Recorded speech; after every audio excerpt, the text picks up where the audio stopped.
guys, linagyan ng plumar din ang ulo nyo. Yan o. Busy ng iba. Gwapo sa picture ang mukha niya. Yan guys. Ito nga itong manag-drawing. Yan kung sino gusto mag-drawing. Oh, yan.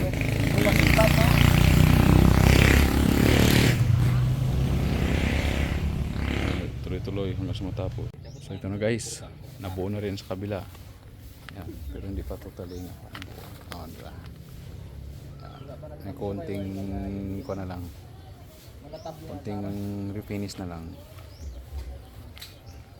Parang maya na kanganga. Yan, kabilaan na. Yan o. See?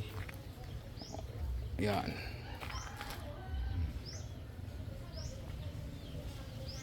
Yan. Pangalan na lang kulang.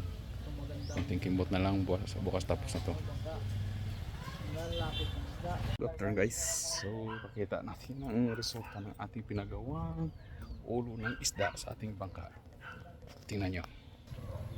Ayun na oh, di ba? Ayun na ang ulo ng isda. Okay. Yun ang dalawa, nag-check ng engine. Yan, maganda oh. Ayan na ang bangka ng aking dala dingding. Princess Lovely.